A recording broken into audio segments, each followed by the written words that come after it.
All right, so we are here for module 4 of Compassion Alchemy meditation training. This is our final module of this current run. And thank you so much for doing the experiment with me. This is an experimental training, and we'll review briefly by way of opening what the heck we're doing here. So I get to tell my story, and then they'll do our opening practice. Ooh, here comes another pal. Okay, so because all of you are repeat customers, that's very nice. So as you know, but putting it on the recording for anybody who didn't get here, and also just giving me a chance to orient to our material. Last year, I was teaching a group of level 2 Qigong instructors. And for the level 2 Qigong instructors, we go through a whole empathy training, which is both because if you're going to be a teacher, you're going to have to be able to deal with people empathically. Like there's just no way around it. And my level 2 Qigong instructor training is more about really becoming a coach on a deeper level, rather than, because level 1 is like, hey, here, teach a class, go to the Y, help people be healthy. And then level 2 is kind of like, yeah, and now you could also, take some private students, or you'll have longer term students. And with that comes communication challenges, comes people having stuff come up as the result of the practice that they don't know how to deal with. And so I put in this whole training. It's probably too long. It'll probably be shortened next time around, but called the Empathy Dojo, which was this whole 6-month communication training. And at the end, for our final retreat, we're about to do the completion retreat for the Empathy Dojo. And in my own life, recommended by my Lama, I'm reading a book on Tibetan post-death practices. And if you want to read that book, I'll put this in the chat box. It's called Preparing to Die by Holacek, who's a pretty cool author on some of these Tibetan tantric things. So it's not by Inigo Montoya, as you may have assumed, because it's not "You killed my father, prepare to die." No, it's just preparing to die. And it's on these Tibetan post-death and liminal state practices. Anyway, long story long, as I'm reading this, he's going through the traditional introduction of what it feels like for the physical body to die, and for the consciousness of your ego basically to dissolve. And according to this belief system, which is not what this class is on, this is just an introduction. According to this Tibetan Buddhist belief system, what passes from life to life is not your ego, but it's sort of subjective consciousness itself, just like subject without an object, kind of, you might say. And then all of your habits, or like all of your momentum. So they say in the death process, your sense of self is slowly just being dissolved. And if you hang on, it'll feel like it's being stripped away. If you can release and let go, it'll feel more like it's being like washed away. And they say this goes through a series of elements. It's basically moving from the denser elements to the subtler elements. And, they say, okay, as you go, as the earth element dissolves, first the body gets very still, and then you lose sensation of your body, and then you lose the sense of solidity. Oh, okay. And then as the water element dissolves, things dry up, but it also feels like you're being like heaved about on a big sea, and like the borders between concepts and ideas are, getting murky. And then the fire element begins to dissolve, and things get cold, and you have images of like sparkling lights as the fire is dissolving and stuff like that. And they go on and on and on like this, which this is not the class for that, but the inspiration for this work that we're doing is what lit up in me at that moment was I realized almost every time we get in like a communication crisis, these stages happen in our body too. Like if you've ever had like an intimate partner or a best friend or a boss or something like that, and they go like, hey, we need to talk about this. And then all of a sudden your body freezes, the earth element dissolves, and if you have a real freeze response, you might lose sensation. And then if that sort of stress response continues, the water element will start to dissolve and things will get kind of like murky. And then the fire element dissolves. And I was like, oh my gosh, this Bardo yoga is happening in our interpersonal communications. And then the thought came to me like, well, of course, because if we could navigate them well, our ego would dissolve and we would sort of like incarnate on a higher level at the end of that conflict. Like the conflict could be this transformative, beautiful thing. But as well, if we weren't able to navigate that well, it would be like what the Tibetan traditions talk about in the Bardo, that like, oh, it looks like scary demons and alluring angels, and if we react, we'll get tossed into an unconscious realm of reactivity and we'll sort of reincarnate just a different sort of contracted ego mode. And that would be a bummer. Anyway, I don't know if I'm doing that discussion justice, but it's where some of the inspiration for this work came from. And so as we worked with that, what I started to realize in chatting with those students and leading their completion retreat is that there are meditation practices that relate to each of these elemental phases. And they also map quite well onto our different stages of human development. So this is our first topic to just give you this orientation, and then we'll do a practice about it. But let me give you a couple little screen shares for fun. And here we go. Okay, so here's one. Can you see this screen share of Erik Erikson's psychological stages? Give me a something if you can. Okay, cool. Thank you. So we have, this is, there are new models, but for a long time, Erikson was like the developmental psychology thinker that we all had to learn in Psych 101. So infancy, birth 8 to 8 months, he put these as these conflicts, right? That if you can come out of infancy with a feeling of trust, it sets you up really well for the rest of your psychological development. Nowadays, this relates to like attachment wounds. So then you go on and somehow you survive intimacy.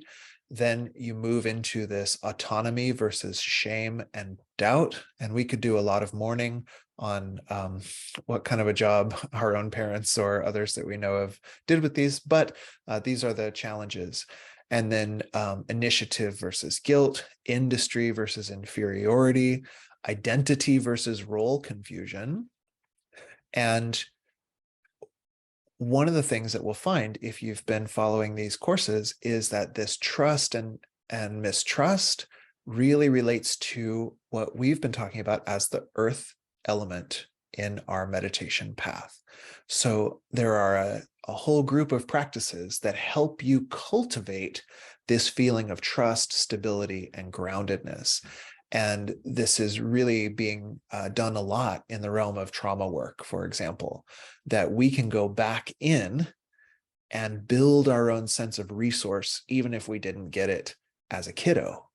And so there's a whole level of our meditation that has to do with just being able to get this settledness in the body, this feeling of safety. That's the foundation in our posture that sets up the rest of the levels.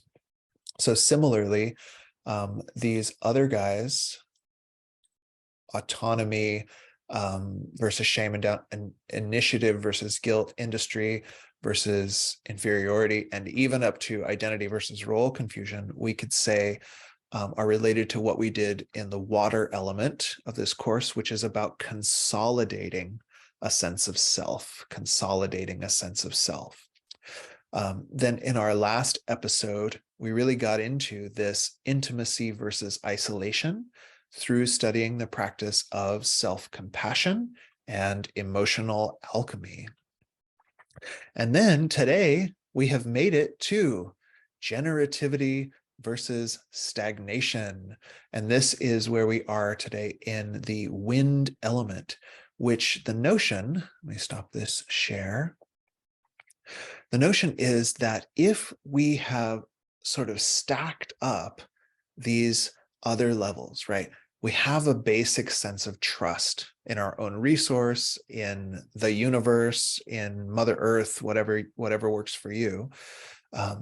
If then from that we can develop a sense of I amness, a healthy sense of ego, you could say, even though that seems to be a bad word, of a consolidated sense of self, then we could grow to the compassionate heart towards self and others, where we could be okay with our own grief and our own anger, and we could also extend that compassion to others.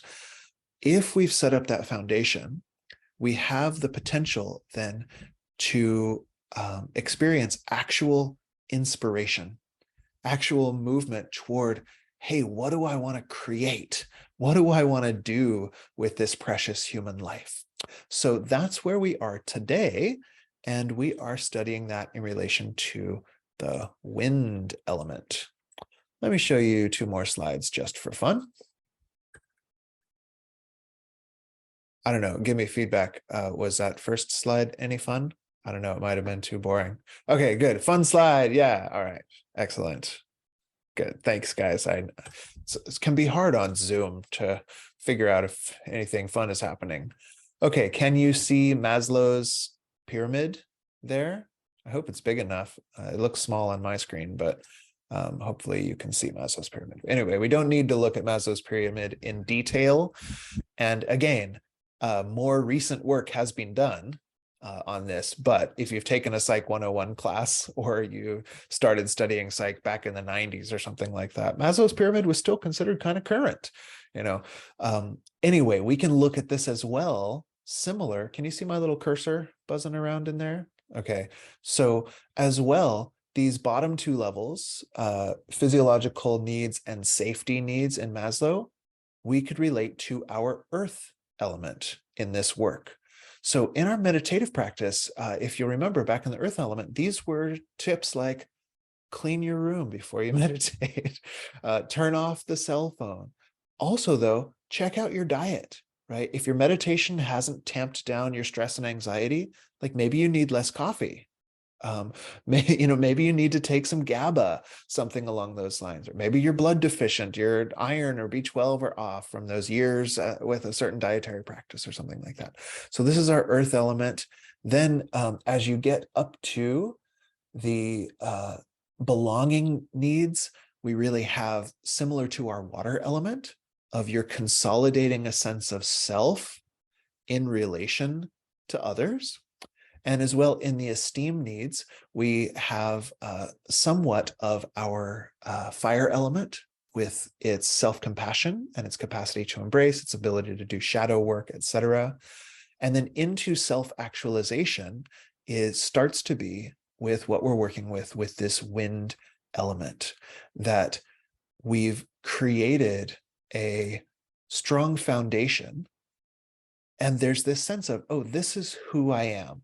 And it's a who I am that isn't particularly swayed by who everybody else is. It isn't particularly swayed by, oh, do I like the AI thing on the internet or not today? It's not reactive to those, but rather it feels inspired. So what is mine to do? What's my particular gift to do? So we have this sort of self-actualization. And then later in Maslow's work, he went into self-transcendence, which would be the final element in this model, which is the space element that we don't have a retreat for because we're just going up to wind. So the last thing I want to share with you visually before we do a practice this morning Let me open these things up here.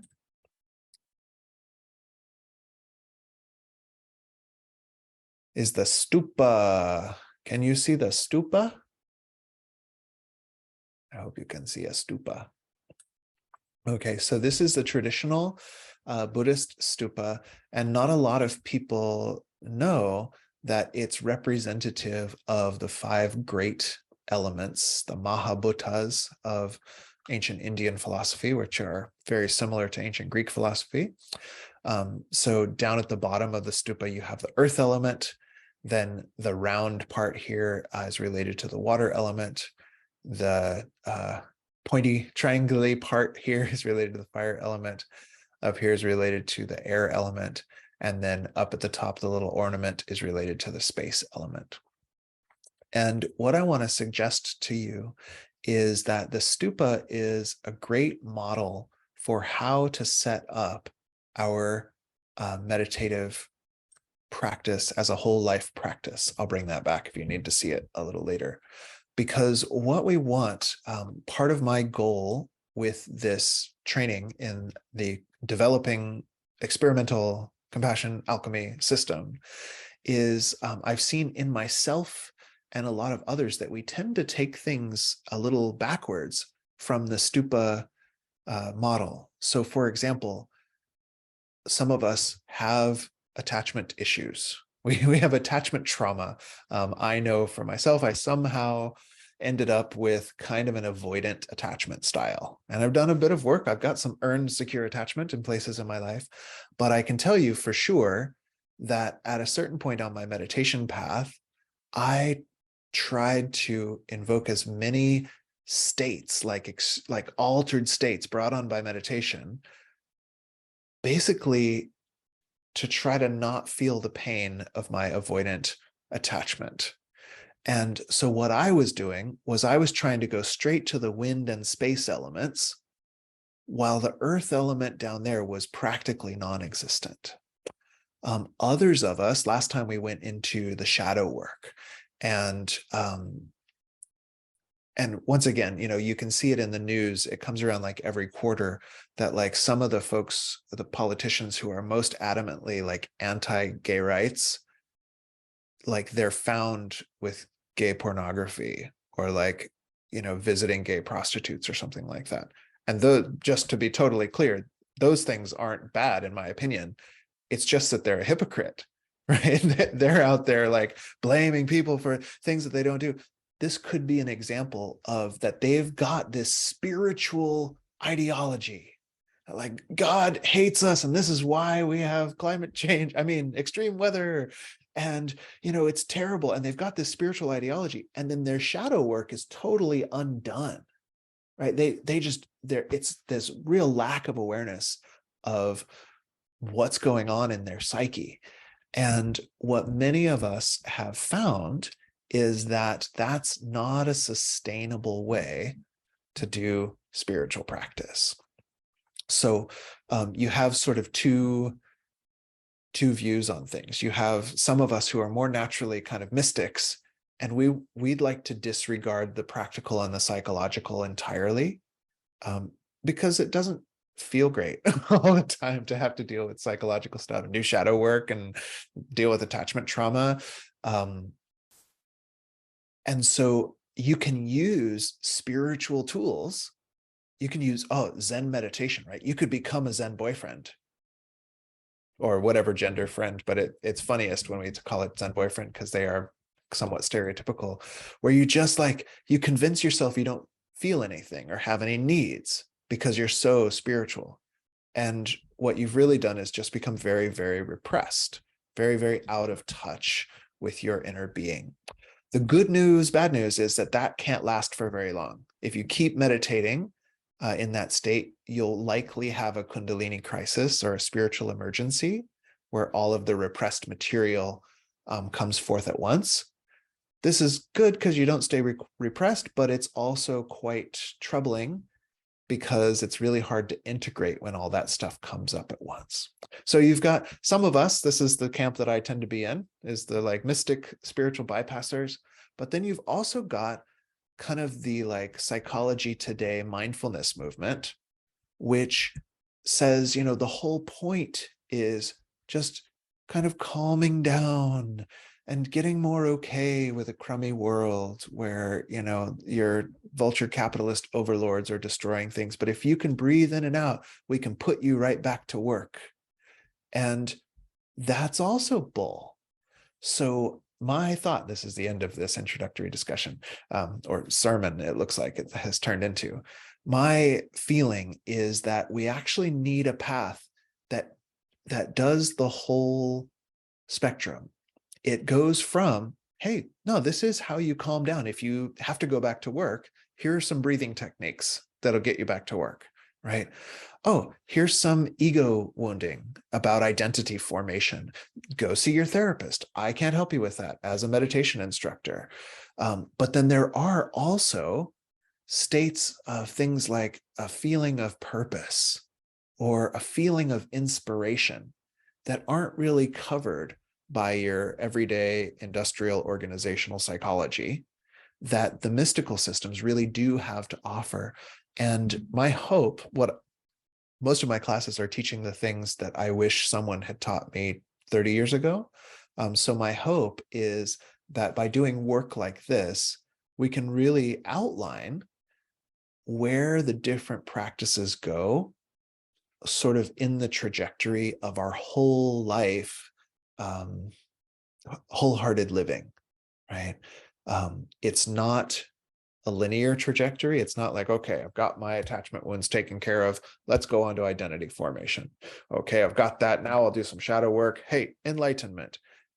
It's a little bit all over the place, but like the Bardo teachings, when you understand where you are, oh, hey, this is that element, then you have tactics that you can apply to that specific situation. And you've got a bit of a map for the adventure that we're on through meditation and spiritual work. So good, I got through my review. How exciting. Thank you for being here and listening to all of that. We're going to do a first practice, and this is called stupa meditation. So let's bring back this stupa. Okay, so these are the 5 great Buddhas. You don't necessarily need to know what these guys say in here, but really, we're looking at the 5 great elements. And in the tantric systems, tantric Buddhist systems, this also relates to your body. So the earth element is basically from your hips and legs down and connecting to the earth itself. The water element encompasses your abdomen, right up to about underneath your solar plexus. The fire element encompasses the torso. The wind element is in your throat, and the space element is in the head. So this is a way you can see, I didn't find an image, but there's sometimes images you can find that have sort of a weird looking body overlaid on the stupa. But this is a tantric practice for how to set up your posture in meditation. This is going to be our first practice of the day. So as you sit, let's do a short version of this, and then we'll actually sit. But we'll do a version where I sort of talk you through it and you can kind of feel along as you go. So you'll remember from our previous instruction, if you can, you want that spine lined up so gravity falls right through it. If you're in a chair or on the floor, it usually helps if your hips are a little higher than your knees. And that helps that spine sort of just balance in a tensegrity structure. Obviously, if that's not possible, in this case, we want you upright if you can be. And so you would sit against the back of your chair so that your spine could be upright in case you needed that to help support if you had back pain or something along those lines. Okay, and then the notion in this that we're just going to feel briefly is called letting the elements settle in their place. Letting the elements settle in their place. So feel your base, which is your feet, it's your hips, it's whatever part of you are touching the floor or a chair or a zafu. And this is your earth element. And you want to feel like the heaviness, the solidity in you settles down into that area of the body. And it's almost as if that part of your body becomes unified with the earth. Traditionally, sometimes you will see they'll visualize this part of your body as the yellow cube that we see on the image of the stupa. And that's to give you this sense of like, what would it be like to have that part of the body solid? The yellow in this tradition is meant to evoke the feeling of the earth. Okay, so all the solid part settles into my solid, steady seat. Then your belly, you want a soft belly. My teacher, Pema Khandro Rinpoche, says soft belly, soft mind, right? So we want a soft belly, but this is the water element. So there's still a bit of heaviness, like water wants to sink down, but it's a little more fluid and gushy than the earth, right? Our cube is settled, and then you've got the sphere, which you could visualize, this blue sphere if you want, which is your abdomen. Some schools will have this as white too, just don't get confused if you see this a different way in a different school. And you want to feel that the water element, so also heavy, but in a squishier version, settles into the belly. Then we get into the subtler elements. And so the fire element is your chest. And this is like, you can feel it as your open-heartedness, your open-heartedness. So in the traditional postural explanations, they say expand your shoulders like wings. And in this explanation with that fire element, you could feel that as the expansion of the wings of your heart.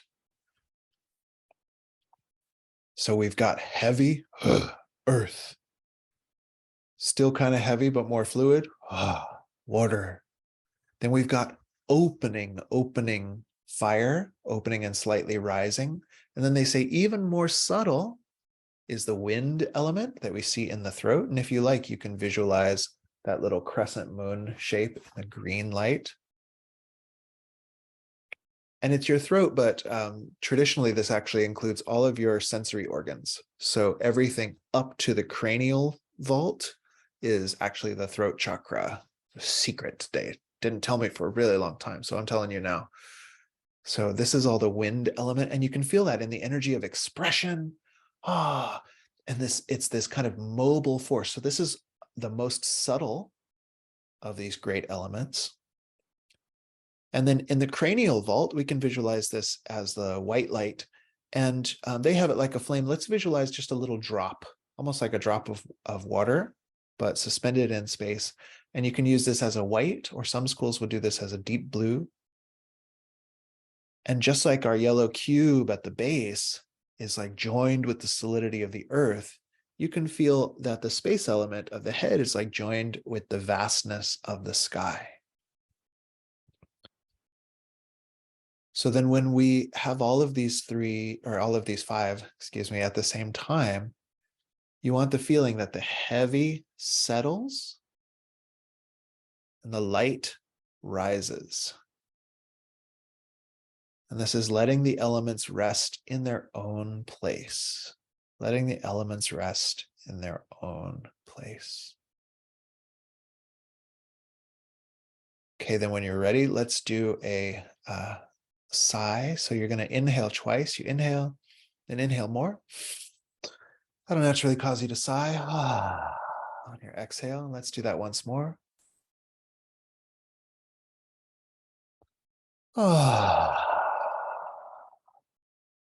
Okay, so that was your introduction to the stupa posture meditation. Let's take any feedback or questions on that before we actually practice it. How did that feel, stupa meditation?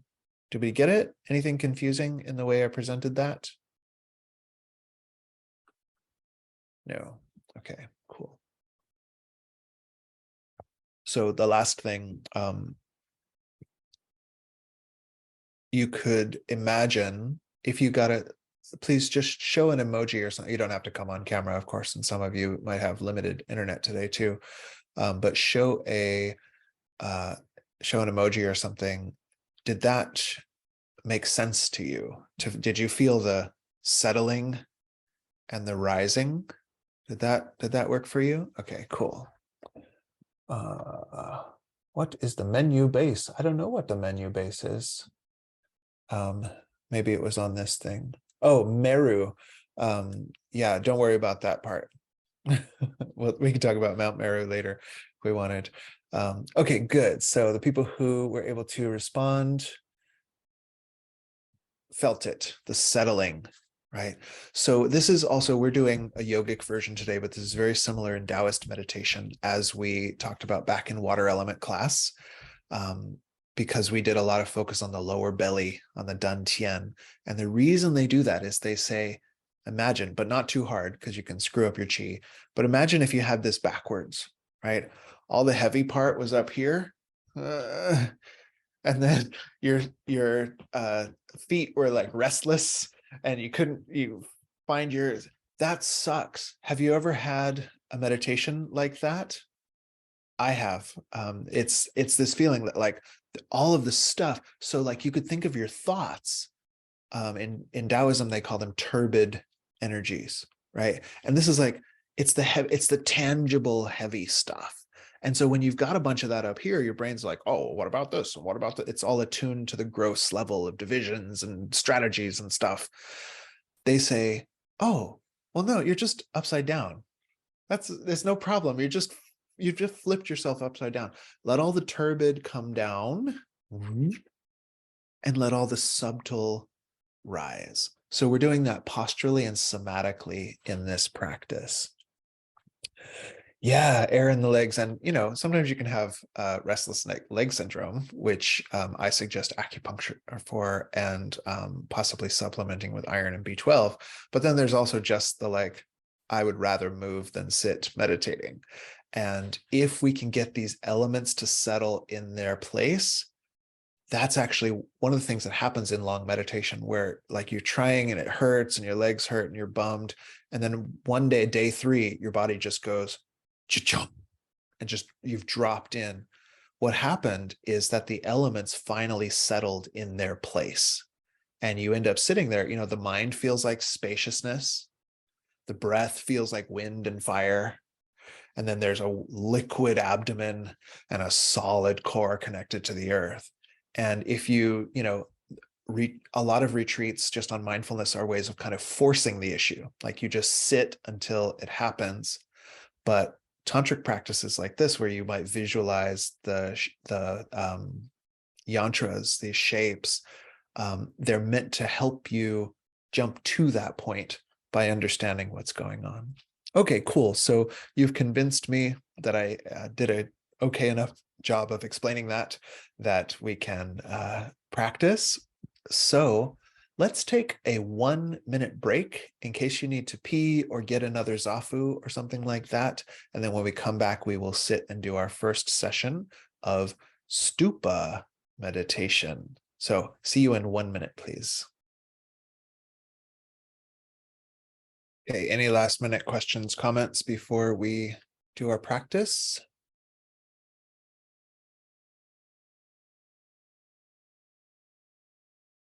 Okay, so I think we'll do this one for about 15 minutes. And that's a little shorter than some of the others, but this is also, it becomes kind of a formless meditation, which can be more challenging. Because really we're just focusing on the posture and the settling of the elements. And within that, as the elements settle, you want to let them happen and then just come back to being. So this is, we're going to be focusing on the felt sense of being a lot today, because this is Creative Meditation Day. And so to do that, you have to have its opposite, which is not creating anything, just being. So we'll do a shorter session because sometimes that can actually, for some of us, it can cause the thoughts to proliferate. And so we really want to be able to come back into this sense of rest. So our practice will be, we're going to set up, we'll do the visualization of these elemental yantras and use that to invoke the sensation. Then basically you just rest there in the sense of spacious subjective awareness with whatever is happening. Then if your mind wanders off, you bring it back. And the first thing you'll do is you'll reestablish the settling of the elements into their places and then rest in being. And good for you if your mind wanders off and you get to bring it back. That is where all the growth happens in meditation. So don't shame yourself if that happens. It means you've got a real good opportunity. So let me share this thingy bob. So if you want to see the yantras, you can. And go ahead and create your seat then. If you needed to scooch all the way back to the back of your chair, or if you needed a cushion under your bum, or if you're already ready already, then in this one, if you can, if you're in a chair like me, try to put your feet flat on the floor. Obviously, that doesn't work with all chairs, but it helps with this earth element. Or if you are sitting cross-legged, if your knees can be resting on the floor, or you can put little yoga blocks or something. We want that sense of a base, that you've created a base. Then to get the spine in alignment, what I like to do is just imagine that you can easily press and hold up the whole ceiling and sky with your head. And then once you have easily held them up, they take over, and now the sky holds your head up for you. And everything can drop down from that tippy top. Let's take a moment of basic mindful awareness. Just notice how it is in my body.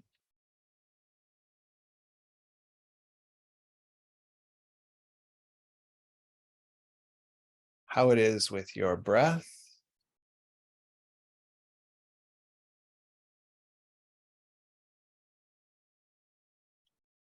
How it is with your mind.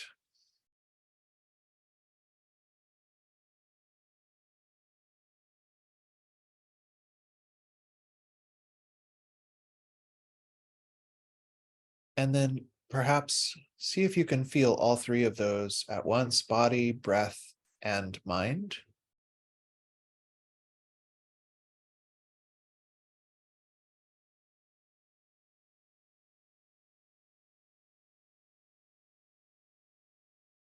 Let's practice settling the elements in their places. So first, focusing on the legs and the lower part of your pelvis,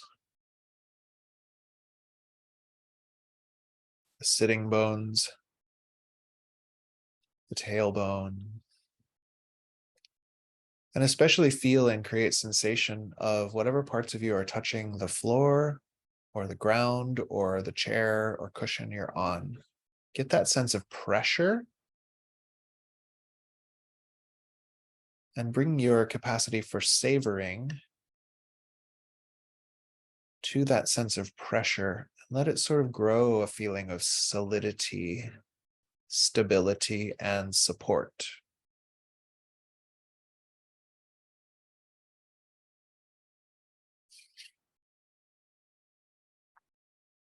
Then optional, if it feels good to you, you could imagine that your whole base, the legs, the feet, the hips, have this yellow cube. I sort of picture it as like surrounding that area of the body, like invisible astral structure, but you can just feel and play with what works for you. Imagine that yellow cube represents this sense of stability and the earth element, and feel it connect to the entirety of the earth.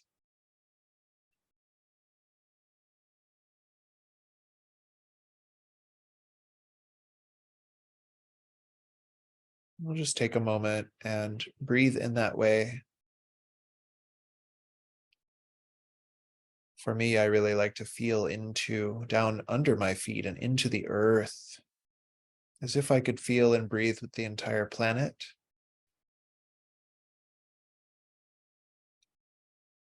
But again, it's whatever comes up for you.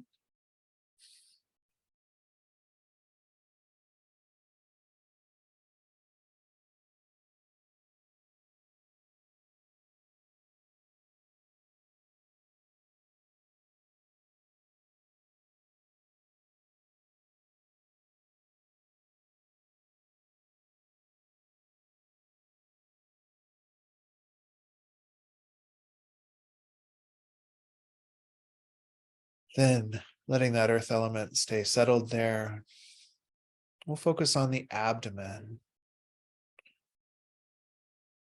sort of from the pubic bone all the way up to near the solar plexus, below the diaphragm. This is a watery, wet area of your inner body. You might feel that. And this is also a time to let your belly muscles be relaxed, let your breathing be easy. Perhaps even encourage the breath to flow into that lower dantian.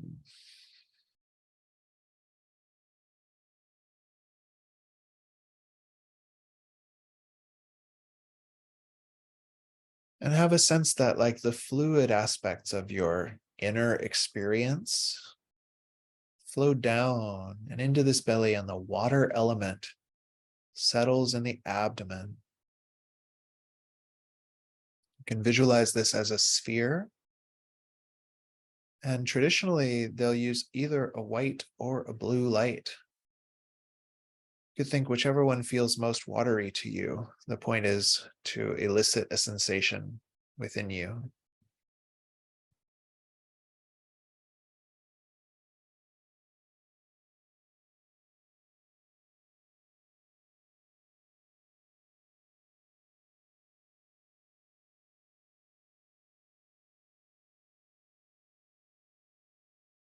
Take a moment to savor this water element settling in the area of the abdomen.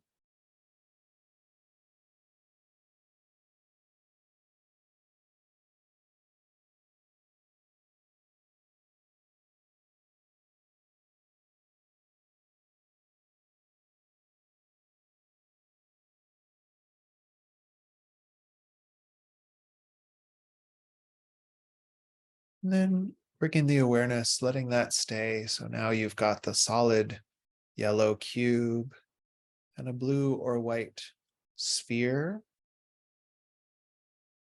And feeling these heavier elements have settled down.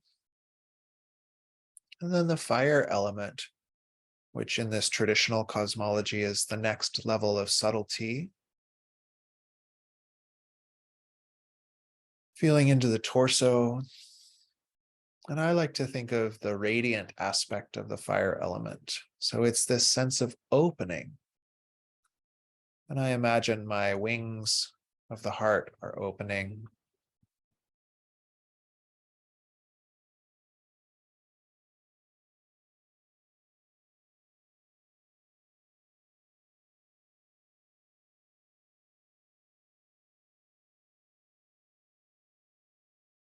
I have this sense now of subtlety,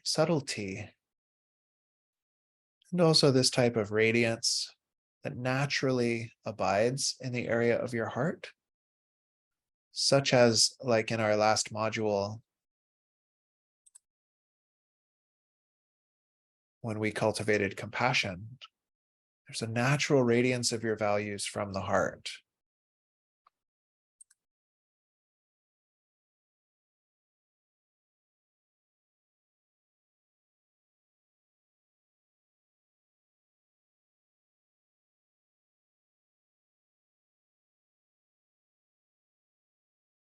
And then letting that sense of this fire element remain.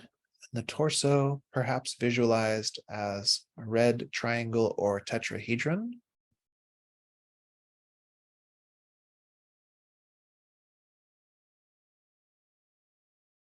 And next in subtlety is the area from your throat all the way up to the sensory organs in your face.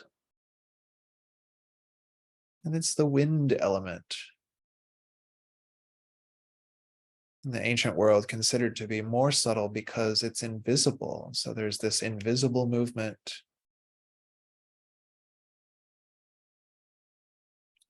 You could tune into your breath.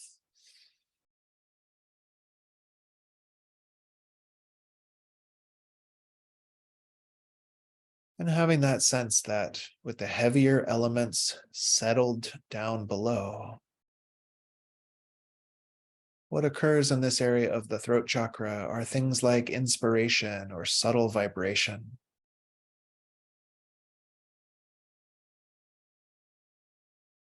You might visualize that as the green colored crescent or half sphere if you're seeing it like a three-dimensional object.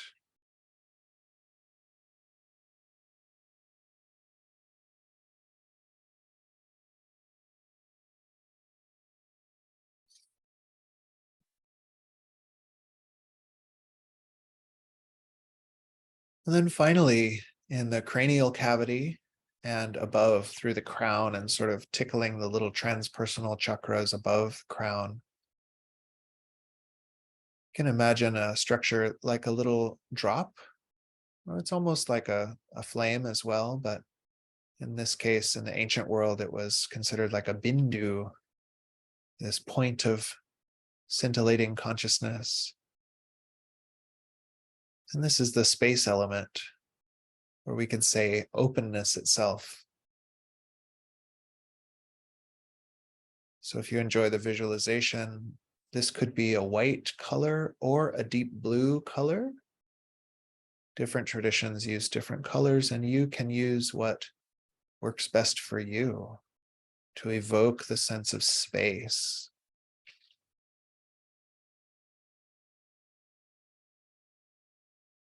Perhaps you experience the deep quiet of mind, or somatically, you might even imagine in your feeling body as if your head became the sky. If that's not too weird. If it's too weird for you, just don't do it. But this is a traditional meditation.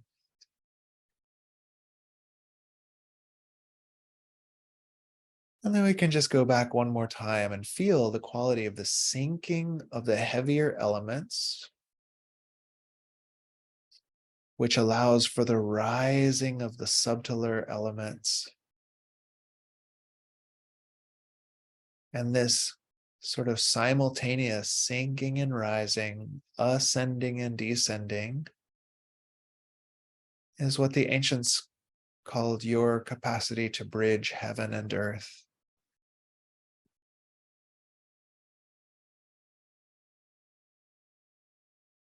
So either maintaining that visualization or just the somatic sense of the elements in their natural place. We'll just rest for a few moments in the sense of being itself.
If the mind wanders from being and goes in search of some doing, just bring it back to settling the elements.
Then, short but sweet, come back to just kind of an assessing sort of mindfulness. Feel, how does my body feel?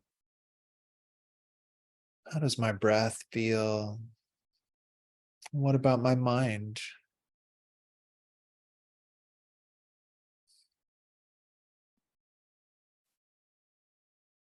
Then, formally completing our practice, you can invite your mind to float up from any deep inward states that it may have entered into, back toward the conversational mode.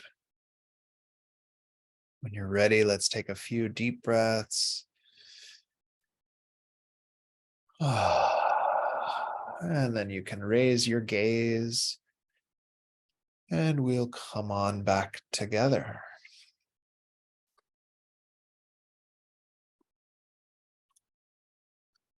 Okay, stupa meditation. We got our first sit in for the day. And if you count the initial explanation one, then we got like a full 24-minute sit altogether. We add them up. So let's hear back from you. How was that for you? What did you experience? Do you have any questions? Please talk back to me. Curious about the colors, Deborah? Why don't you tell me more, if you would?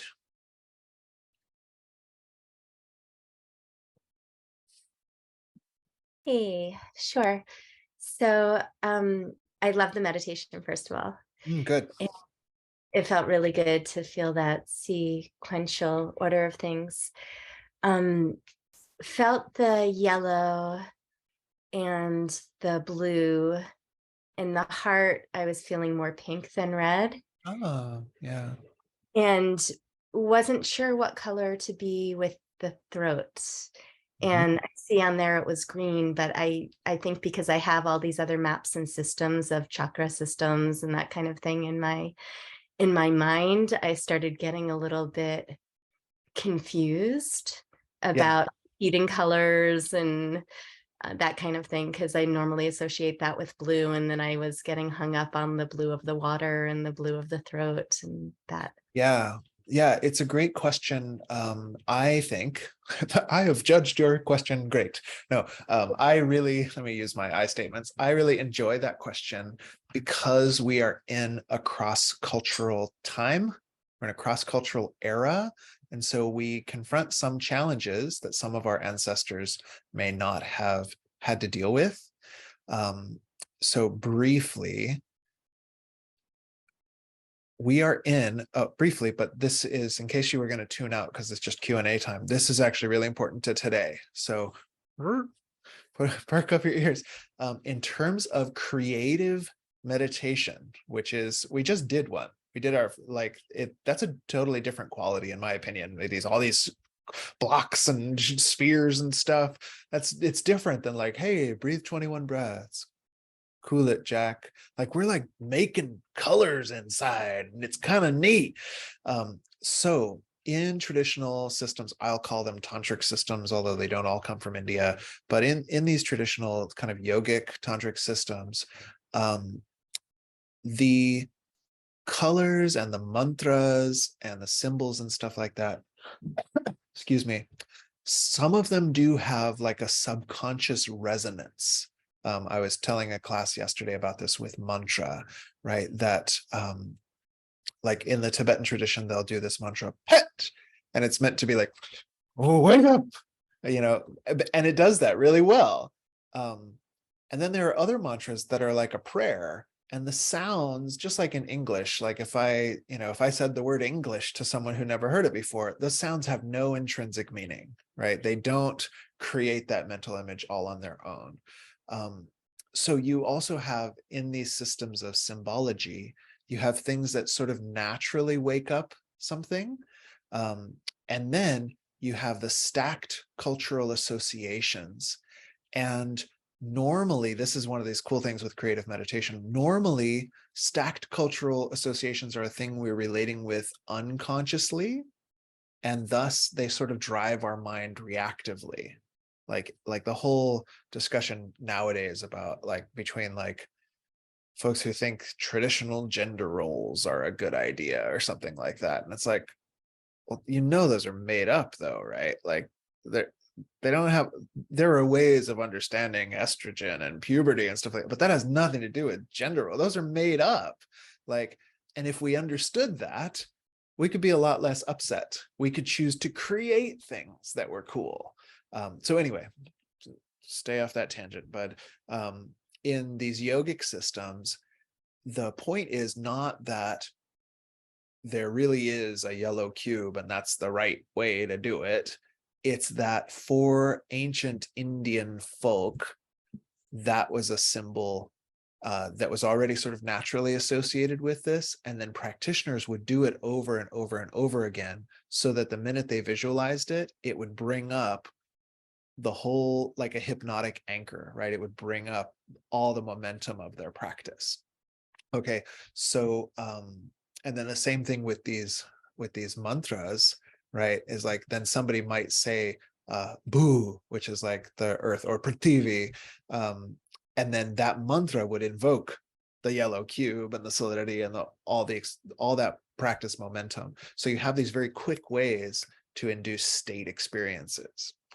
Okay, then the only challenge in our cross-cultural age is that if you get to study a tantric system that uses like a stupa and a tantric system that uses like 7 rainbow colored chakras, and then there's other Buddhist systems that use like 5 chakras and they have different colors, then when you go into meditation, the mind you get to the throat and it's like a green crescent, and your mind's like, actually it's a blue lotus.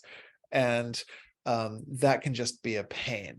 So there are a couple of suggestions. The one from my Sifu, who I just love, that he sort of started this work, kind of pioneering in my opinion. Like, I don't see a lot of folks doing a good job of piloting the cross-cultural era while avoiding cultural appropriation and deeply immersing that. Like, so he gave us the training slogan from the Taoist tradition that says, walk one road at a time. Walk one road at a time. And so it doesn't say you're not allowed to study different symbol systems, right? But there are a couple of ways to play it. When you're in this meditation, the easiest one is to go, oh, I'm doing it like this. And then when the mind will go, hey, but shouldn't it be like this? You go, yes, but right now I'm doing it like this. And so, like, it sounds kind of trite the way I'm saying it, but it's actually a really powerful tool, that because those questions will come up like, hey, I thought the throat chakra was blue or something. And we kind of like get to talk to the mind. Thank you, mind, but I'd like to experiment with what's on the menu, right? Then we do have, like in this I gave you, which is often a no-no, but I was like, hey, you could visualize this as blue or white, because the different Buddhist traditions have those associations for the water and space element. Sometimes the colors change, and it's a great example that the colors aren't like intrinsically the color of that element. They're meant to evoke a quality. They're meant to evoke a quality. So usually you work with them as given for a while, and then, you know, in a more traditional school, I would say, oh, our school does this like this, that's how you're going to do it. I wouldn't say it's blue or white. I would say it's white, buddy, get with the program. But normally you do it and you see what you can extract, and then once you've kind of mastered that, after that you play. And so the walk one road at a time would be that when doing this practice, you do this practice, but then like you're in my lineage too. And I gave you a rainbow chakra practice, right? You're not like going extra lineagely on that. It's from the same Sifu. But the trick is like, oh, when you're doing that, do that. When you're doing this, do this. And like, again, it seems kind of like just this quaint little, well, just settle down or something, but it's really powerful just to remember that, like, oh no, I have been initiated cross-culturally, and I need to just walk one road at a time. And it allows us to really get some of the riches out of these traditions. Okay, does that monologue speak to your question? Yeah, that's really helpful. And then the follow-up question to that is, on that picture, the top one was yellow again, and the bottom was yellow. Yeah, but we're not doing that. That's Okay. just a picture from the internet. Oh, okay. Had I made that picture, or because I just decided, I was like, oh, I should show him a picture of a stupa, so I found that today. So had I looked longer, I might have something more congruent, but that's what we have for today. Yeah. So the order for this is yellow, blue, red, green, and then either blue or white. And Yeah. the blue and whites, both of those can alternate. Yeah. Yeah. So the white, because as you remember in our water element class, was for that kind of like reflective aspect of the water element in these traditions. And then the blue, that more naturally associates with water, but not necessarily what their yogis are talking about. So anyway, then up here, the white is kind of like the natural spiritual impulse of like, oh yes, white light, return to source. The blue is more like the night sky, like space element, like Deep Space Nine. Yeah, so that's where some of those flavorings come in, and you get to decide, in my opinion, in this class today, you get to decide like, well, what works for you, you know? So yeah. Well, in that meditation, when we got to the head and we were doing the open head, I felt the blue sky with white clouds and then a diamond. Oh, All that going on simultaneously. Does that fit into the structure? that sounds great, man. One of my lamas says that's an example of when you've done the work and then the work works you, right? That, you know, and you got to be a little bit cautious with this. That's why it's best if you have a well authorized teacher, because you're doing a great job of not futzing with the technique. Not like you learned it like I used to as a budding new ager. You learn it the first time, you're like, oh yeah, but I could do it better if I do this and tweak that and make it my own. I mean, it's cute and special, but no, you're like, oh, I'm doing it right. And then all of a sudden, as you're doing it, it's like, and here's a diamond. And these can be examples of like, oh, it's working. You know, it has manifested something for you. How neat. And then basically you just savor and enjoy that. And then eventually those things pass, and the instruction is usually then come back to the method, you know, and you just settle back in. It doesn't necessarily mean like you've got the new treasure transmission or something. Often those are things that are like your moment of unfolding, and then you just take it in. It's like a type of nourishment, and then you go back to the method, and it'll happen again in 3 years or 2 lifetimes or an hour. So okay, thank you. Any other questions or comments? Anybody didn't like the stupa meditation? What do you think? Was this anybody's least favorite? No. Okay, cool. Was anybody's most favorite? Also no. Okay, cool. Big reminder that I need to be more intentional about settling before going deeper into meditation. Yeah, it can make such a big difference, right? Like I really had that experience as I sat today of just everything just like getting quiet. And then the meditative state is kind of right there, so groovy, super groovy. All right, it is, let's see, up there with the favorites. Yeah, chakra and the blue sky big mind ones. Yeah, that's space element. We'll see if we do a space element class too for this, but yeah, the having no head is a classic meditation. My qigong master always taught us.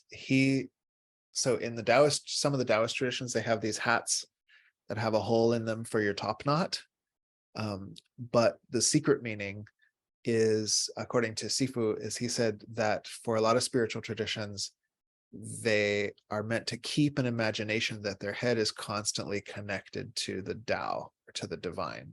And so he talked about some, I think it was Apache native tradition that he was instructed, where they would wear just a headband, but it was the same thing of that above that, that's all God, the creator, and then this keeps that somatic reminder. So that's a very ancient practice. You don't necessarily have to do it that way, but there's just a couple of options of how you might feel these different elements in there. Then, okay, if you want to do a quick glimpse, let's do a quick glimpse too, and then we'll do some more material today. So just as you are, without adopting any specific postures or something like that, the imagination is that you don't have a head,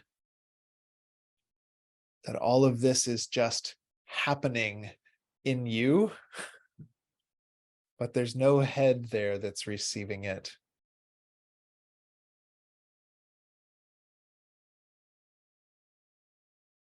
Okay, that's it. Simple little glimpse practice. It's kind of a fun non-dual training that you can play with later. Okay, so we go until, let me just recall our time schedule.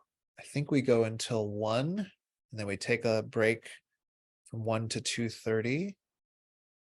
And then we come back, is that right? 10:30, 11:30, 11:30, 12:30, then a half, and then another 2.5. Okay, great. So let me just plot out. It's already been an hour and 15 minutes. So I think we actually need to take our official mid-morning break. That's right. So let's take just a 13-minute break, and we'll come back at 12 Pacific time. That's just on the next hour. And we'll go into our next set of practices. So see you in about 13 minutes.